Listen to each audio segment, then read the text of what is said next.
So under the Meghalaya film policy, the first movie has been completed.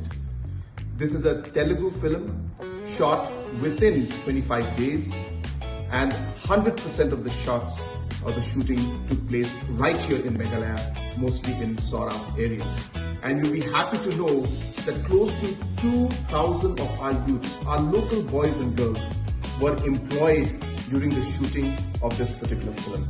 I'm very happy, and I hope that many more such films will come and Meghalaya will become a very popular destination for this. And I have with me Mr. Venu, who is the producer of this movie. Thank you so much.